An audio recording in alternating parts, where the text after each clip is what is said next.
En Gálatas 4, de versículos 12 al 20, vemos el lado amable de Pablo. Es una visión poco común. Lo vemos de vez en cuando, particularmente en 2 de Corintios. Pablo aquí usa una palabra que casi nunca usa en ninguna otra ocasión en los 13 epístolas de él.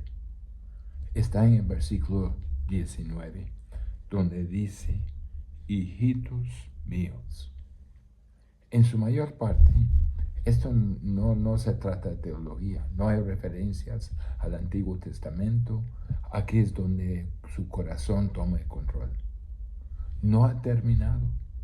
Al terminar el versículo 20, dice, pues estoy perplejo en cuanto a vosotros, pero trata de apelar a ellos desde su corazón.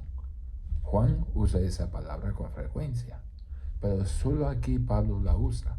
Es una variación, una diminutiva de la palabra griega que significa niño. Podría significar un niño de cualquier edad, cualquiera que sea un niño de sentido que nace en este mundo y reconoce que proviene de sus padres. Todos somos hijos de alguien, pero encaja con la expresión Abba Padre, otro término diminutivo en el sentido de que es un término que se usa comúnmente para expresar la intimidad, como uno se identifica a su padre. Y lo vimos en nuestro último pasaje. Él los llama hijitos míos. Así que se compara a sí mismo como una madre. La mayoría de las veces se proclama padre. De hecho, le gusta proclamarse a sí mismo el Padre en sentido de la autoridad en la vida de aquellos que están en la iglesia de Jesucristo, como apóstol de Cristo mismo, así con autoridad del Padre.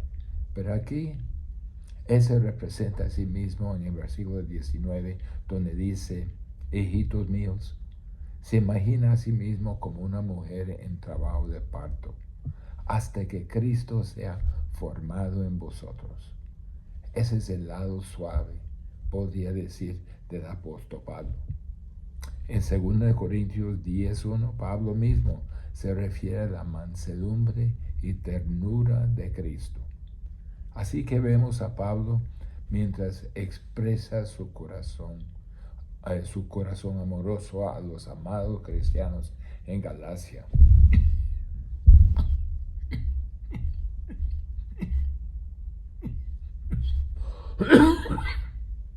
Disculpe, que lo están frustrando y afligiendo a la vez. Lo están frustrando y lo están afligiendo su corazón. ¿A qué se debe esto? Pues habían comenzado en el Espíritu. Como dijo antes, habían comenzado también. Alguien los había hechizado. ¿Y quién es ese alguien que los arrastra a la falsa doctrina? Fueron los judíos de Jerusalén, los que llegaron a las iglesias de Galacia y les dijeron a los cristianos que la fe no era suficiente, que había de tener la circuncisión y adherirse a todos los rituales y costumbres de la ley mosaica. Él ataca esto por el bien de la sana doctrina y aquí en aras de la amistad amorosa. Aquí hay una ternura, una tierna llamada a las personas a las que ama como una madre ama a su propia descendencia. Lo dice en primer lugar, aprenda de lo que he aprendido de Cristo.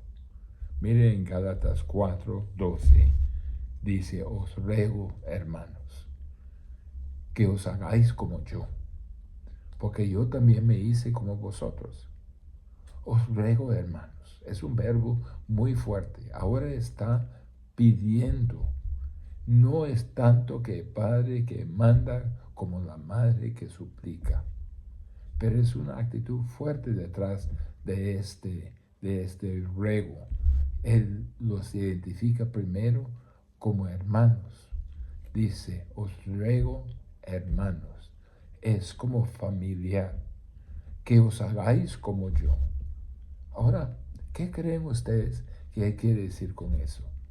Llegar a ser como yo soy. ¿A qué se refiere Pablo?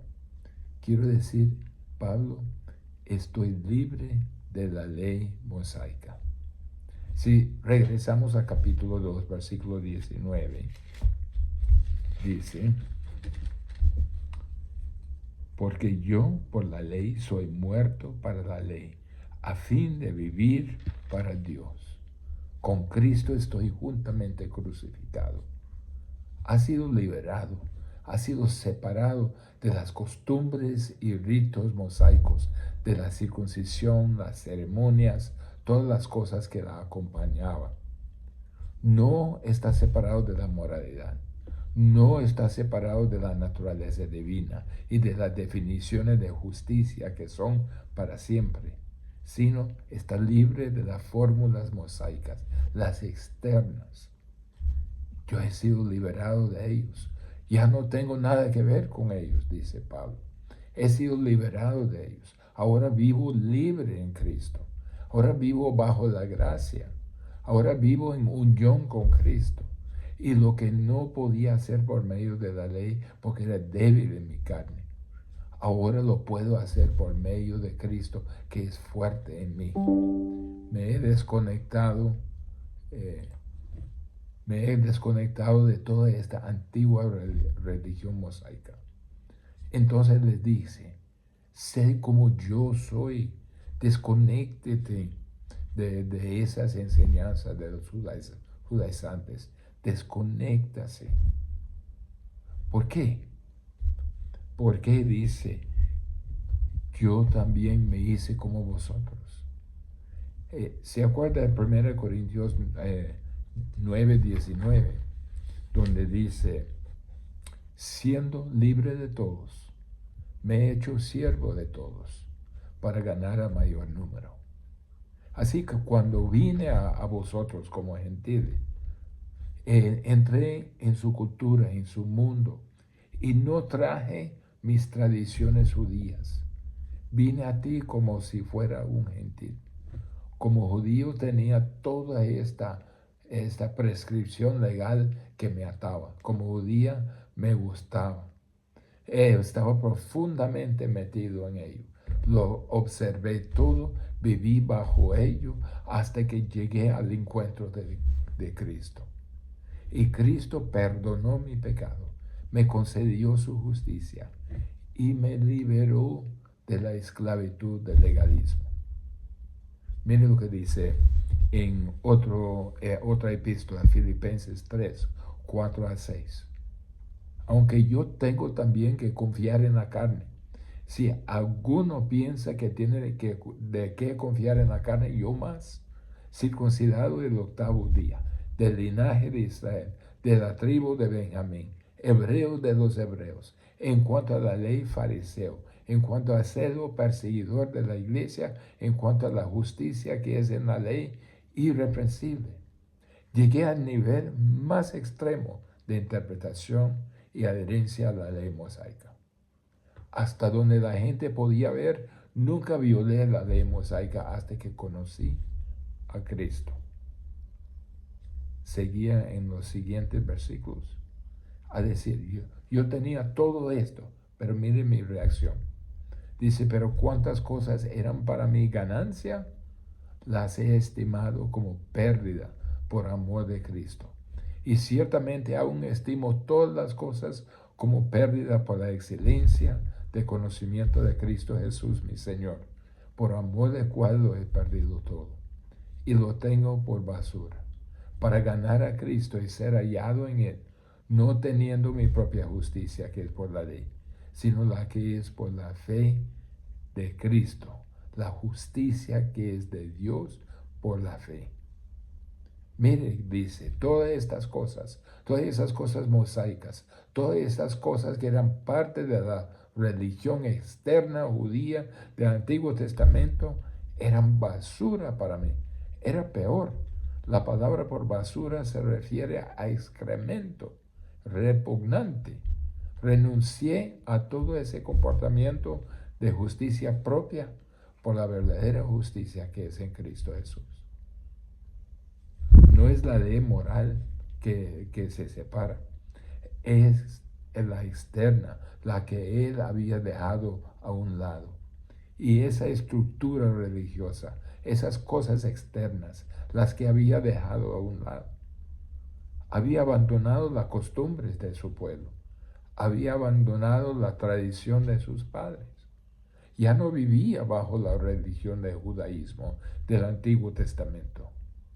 Decía Pablo, yo era un judío orgullosamente legalista y santurrón, imaginando que estaba logrando mi propia posición ante Dios mediante la observación de la ley.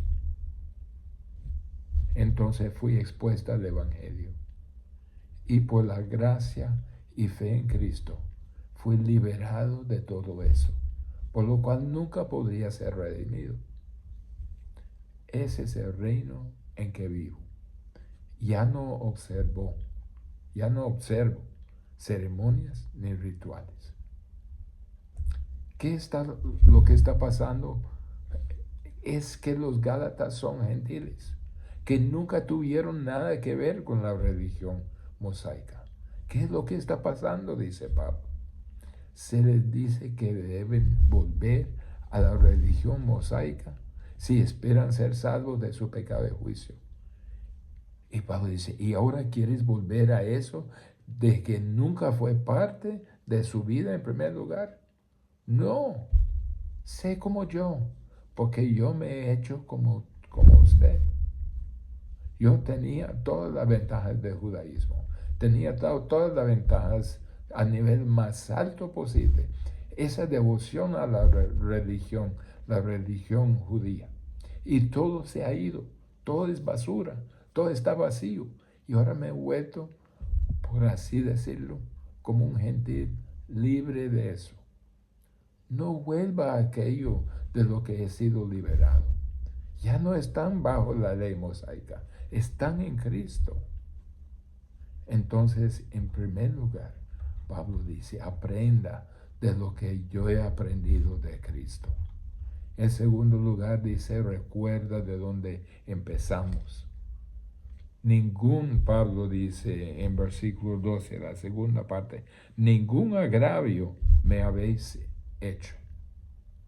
Ustedes en el pasado no me han hecho ningún mal.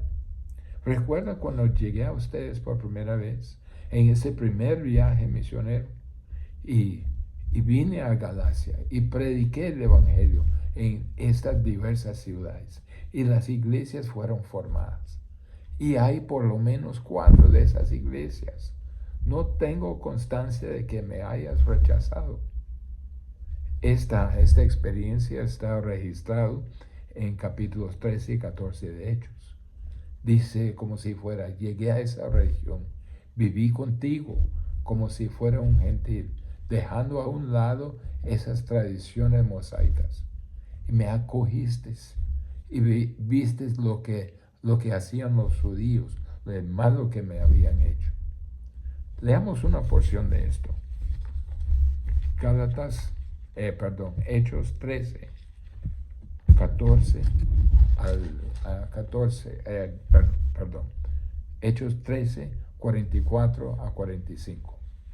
Dice, el siguiente día de reposo se juntó casi toda la ciudad para oír la palabra de Dios. Pero viendo los judíos la muchedumbre, se llenaron de celos y rebatían lo que Pablo decía, contradiciendo y blasfemando. Así que los gentiles sabían que el evangelio que Pablo estaba predicando era odiado por los judíos. Pero sigamos, versículos 48 y 49. Dice, los gentiles oyendo eso, se regocijaban y glorificaban la palabra de Dios, y creyeron todo lo que estaban ordenados para vida eterna. Y la palabra del Señor se difundía por toda aquella provincia. Y en versículo 52, y los discípulos estaban llenos de gozo y del Espíritu Santo. Pablo dice, todos ustedes estuvieron ahí en los primeros días, en ese primer viaje misionero, cuando prediqué el Evangelio. Ustedes sabían que los judíos odiaban al Evangelio que yo predicaba, pero lo oíste, lo creyeron, lo recibieron con gozo, con bendición y salvación, y no me hizo ningún mal como hicieron los judíos. Si tenías algún problema, ¿por qué no lo mencionó en ese momento? No me has hecho ningún mal. Rogó que te enseñara más. Rogó que por lo menos la verdad del Evangelio me comportaba como un gentil y los judíos me llamaban blasfemo. No hiciste esto en aquellos días de conflicto abierto con los judíos. ¿Por qué lo haces ahora? Vamos al versículo 13 de Gálatas 4. Pues vosotros sabéis que a causa de una enfermedad del cuerpo os anuncié el Evangelio al principio. Dice ¿qué está diciendo Pablo? Es probable que Galacia, toda esa región, no estuviera en el plan para el primer viaje misionero. Pablo estaba ahí no porque lo había planeado, sino porque estaba enfermo. De alguna manera, en la providencia de Dios, Pablo contrajo algún tipo de enfermedad. Eso es lo que está diciendo. Eso es claramente a causa de una enfermedad de cuerpo. Os anuncié el Evangelio al principio. Si no hubiera estado enfermo, no habrías escuchado el Evangelio. No sabemos por qué fue ahí, pero Pablo estaba ahí, estaba enfermo. Basta con mantenerlo en una zona para que no pudiera ir a ningún otro lugar. Ahí estaba yo, decía Pablo. Estaba enfermo, tan enfermo que no podía irme. Tan enfermo fuiste una especie de ocurrencia tardía. Eso es la única razón por la que estaba ahí. Pero Dios tuvo un plan mejor. Ahora, mire a Gálatas 4:14, su reacción. Y Pablo dice, Gálatas, la prueba que tenía en mi cuerpo. Literalmente dice, mi enfermedad fue una prueba para ustedes. ¿Por qué? Porque no era capaz de hacer todas las cosas que querían que hiciera. Y no me despreciasteis. Cuando yo no podía hacer lo que ustedes querían, no me despreciaron. Eso significa considerar como nada. Ni me desechaste. Esto significa escupir como así. Entonces no me consideran como nada, no me escupieron, no pensaron en mí como nada. Me escupiste de vuelta a pasar de que tenía esta enfermedad, que era una prueba o una tentación para ustedes. En el mundo antiguo, si alguien afirmaba ser un profeta de Dios, y particularmente si alguien afirmaba ser el que representaba al Hijo de Dios, el Señor Jesucristo, y tenía problemas físicos crónicos, eso sería ciertamente una forma de desacreditar sus afirmaciones. ¿Por qué fue una tentación?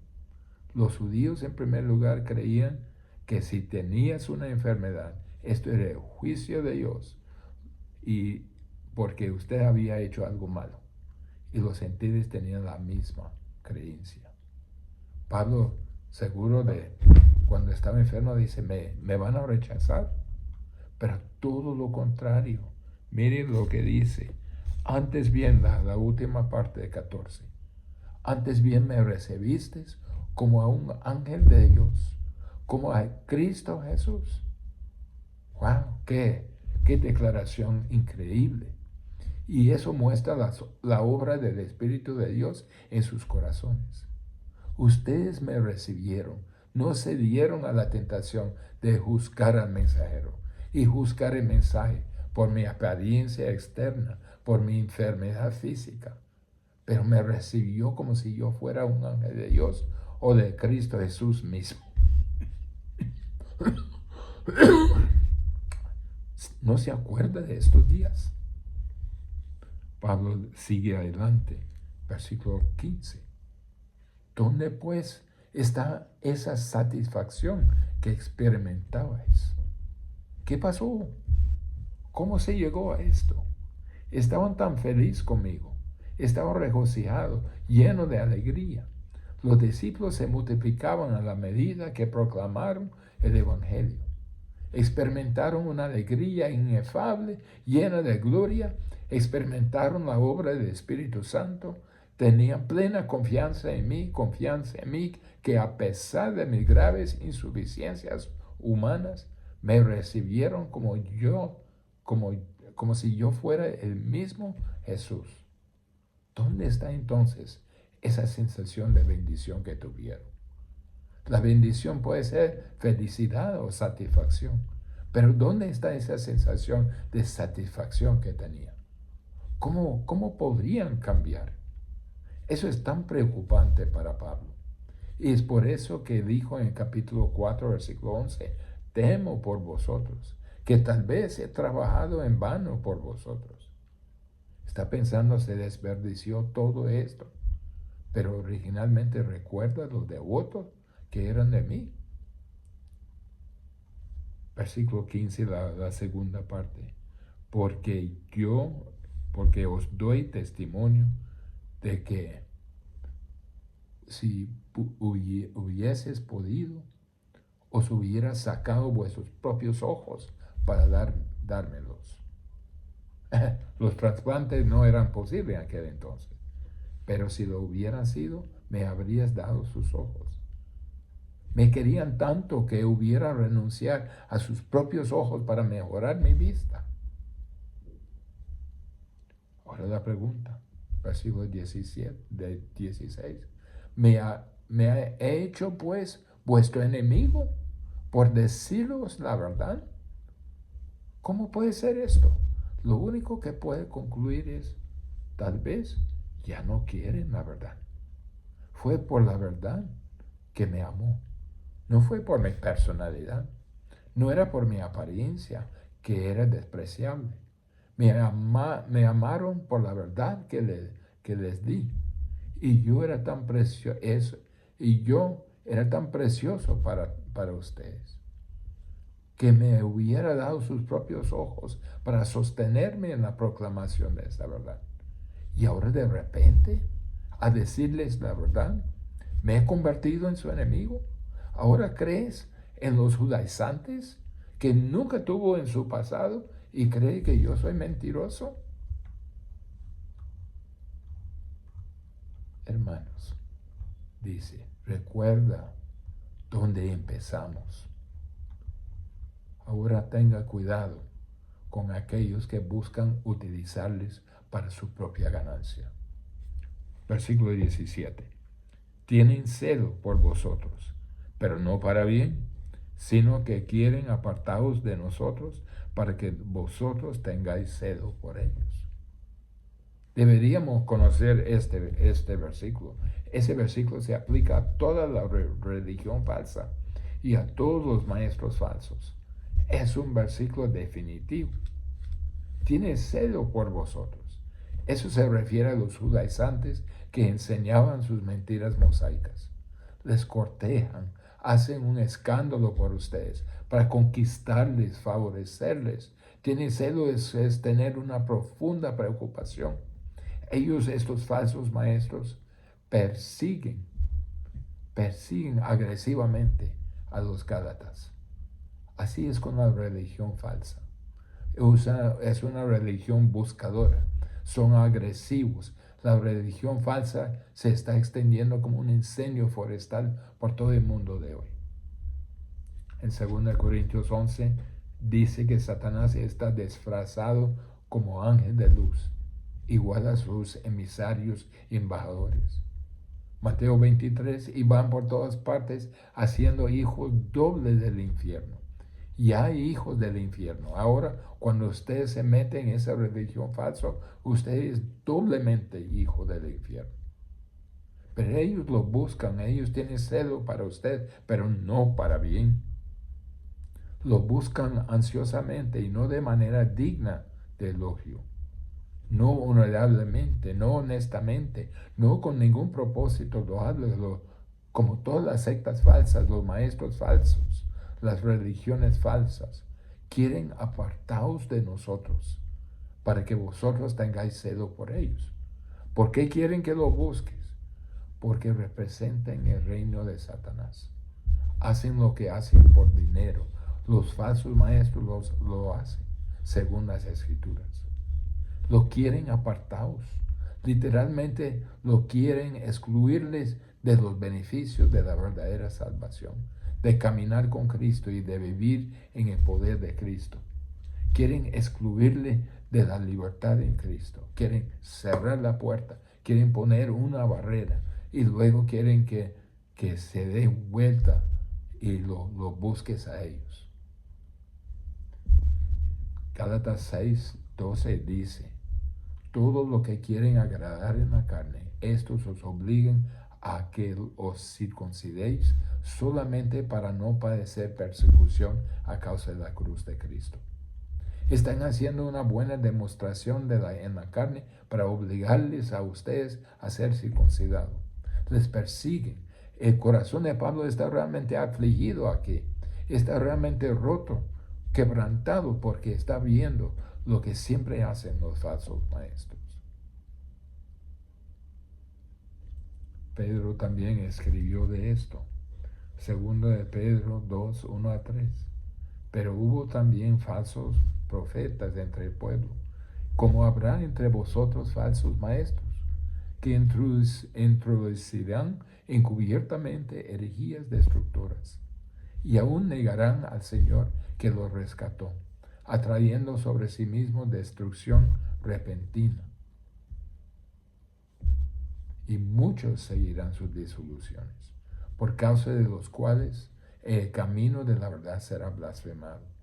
Y por avaricia harán mercadería de vosotros con palabras fingidas. Ellos son explotadores, aprovechadores. Sin embargo, no está mal el celo de ustedes, vuestro celo. Mire Gálatas 4:18. Bueno es mostrar celo en lo bueno para siempre. Y no solamente cuando estoy presente con vosotros. Tal vez un poco de sarcasmo en eso. Los falsos maestros querían dinero. Querían que los conversos se validaran a sí mismos y a sus falsas enseñanzas. Querían hacer como hijos dobles del infierno. Querían dinero. Pero Pablo dice, bueno es mostrar celo en lo bueno. Creo que Pablo está haciendo una referencia improvisada a esto cuando dice, siempre es bueno ser buscado ansiosamente de una manera buena. Es justo que aquellos de nosotros que predicamos la verdad, vayamos en pos de ustedes y los busquemos. Y no solo cuando yo estoy presente con ustedes. Los falsos maestros buscaban cuando estaban presentes porque querían tener en sus manos tesoro, el dinero, la posición. Pablo dice, cuando yo no estoy ahí y no puedo obtener nada de ustedes, cuando no estoy presente, cuando todavía es bueno que yo les busque de una manera encomiable. Pablo buscó a los Gálatas, no para su propio avance, sino para asegurarlos a Cristo. Mientras él estaba ahí, lo hacía. Y cuando se iba, lo hacía. A pesar de que un enemigo se había acercado, la separación del afecto había comenzado casi a romper el corazón de Pablo. A pesar de esa situación, todavía los busca para Cristo y no para sí mismo. Ten cuidado, dice Pablo, de los que quieren aprovechar de ustedes. ¿Cuál es el objetivo? El versículo 19. Hijitos míos, por quienes vuelvo a sufrir dolores de parto, hasta que Cristo sea formado en vosotros. Esto es el deseo de Pablo para ellos. Pablo declara que él vuelvo a sufrir dolores de parto. Ahora Pablo está profundamente preocupado por esto. También les menciona con la misma palabra en versículo 27, donde él habla de las mujeres y el dolor de dolores de parto. Es el mismo término. Estoy como si sufriendo parto, dolores de parto por esto. Estoy pasando por un dolor insoportable y prolongado para ver a Cristo formado en ustedes. Por tanto, declara que Cristo ya está en vosotros. Él ya está en el creyente, pero quiere que Cristo sea completamente formado. Es decir, literalmente apoderarse de la vida del creyente para que el creyente se convierta en una manifestación de Cristo. Pablo está diciendo, quiero su santificación. No quiero que crean en Cristo, que sean salvos y luego se desvían en falsas doctrinas. No santificantes, incluso como verdaderos creyentes. Quiero que a Cristo, no solo en usted, sino formado en usted. Esto es la santificación. Se está volviendo más santo, lo cual es llegar a ser más semejante a Cristo, llegar a ser más justos. Dios el Hijo, por el Espíritu Santo, toma residencia permanente en el alma de cada creyente. Él es su vida. La Escritura dice cuando Cristo, que es nuestra vida, Él es la misma vida eterna. Como verdadero creyente, pues Cristo tiene plena residencia en su corazón, en su alma, en su persona. Pero la agonía de Pablo aquí es que Cristo sea formado en usted, que literalmente tome la misma persona de Cristo para que haya menos distinción entre usted y Él. Es muy parecido a Él. El creyente toma la forma de Cristo, la mente de Cristo, las actitudes de Cristo, las palabras de Cristo, los comportamientos de Cristo. La santificación es la obra por la cual el Espíritu Santo, usando la palabra de Dios, moldea al cristiano a la semejanza de Cristo. Y eso continúa a lo largo de toda la vida. La conformidad con Cristo es un trabajo de toda la vida para eliminar el pecado y reemplazarlo con pensamientos, palabras y acciones de santidad. Es la obra presente y continua del Espíritu Santo en cada cristiano en la tierra, entre la justificación y la glorificación. Es decir, la obra dominante del Espíritu de Dios en la iglesia entre los creyentes. La obediencia, la autodisciplina, la responsabilidad, el deber, el sentido de la diligencia, lo que son nuestra responsabilidad, tienen que estar motivados por algo. Y la motivación legítima, y la única motivación legítima es el amor a Cristo. La santificación, la santidad, la pureza de vida, la virtud, la justicia, que son el resultado de amar a Cristo. Eso es lo que Pablo buscaba. Aún en Colosenses 1:28, a quien anunciamos, amonestando a todo hombre y enseñando a todo hombre en toda sabiduría, a fin de presentar perfecto en Cristo Jesús a todo hombre. Ese es a donde se apuntaba, el deseo para ellos. Efesios 4:12 y 13, a fin de perfeccionar a los santos para la obra del ministerio, para la edificación del cuerpo de Cristo, hasta que todos lleguemos a la unidad de la fe y del conocimiento del Hijo de Dios, a un varón perfecto a la medida de la estatura de la plenitud de Cristo. Pero tenía sus dudas. Gálatas 4:20 para terminar. Quisiera estar con vosotros ahora mismo y cambiar de tono, pues estoy perplejo en cuanto a vosotros. Todavía no estoy seguro de ustedes. ¿Dónde se encuentra en su entendimiento? ¿Va a continuar con este engaño de los judaizantes? ¿Dónde está su fe en ese momento? ¿Cuáles evidencias hay en su vida para mostrar que siguen a Cristo incondicionalmente? Estoy perplejo. ¿Y ustedes dónde se encuentran? Oremos. Padre, te doy gracias que tu Espíritu obra en la vida de nosotros, reprendiendo, redarguyendo hacia nuestra vida para conformarnos a la imagen de Cristo, transformando desde nuestro interior, nuestro comportamiento externo. Padre, que no estemos apagando esa obra del Espíritu. Que no estamos contristando al Espíritu, sino que nos sometamos, Señor, a esa obra del Espíritu Santo en nosotros.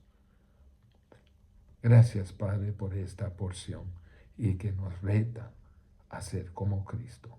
En nombre de Jesús. Amén.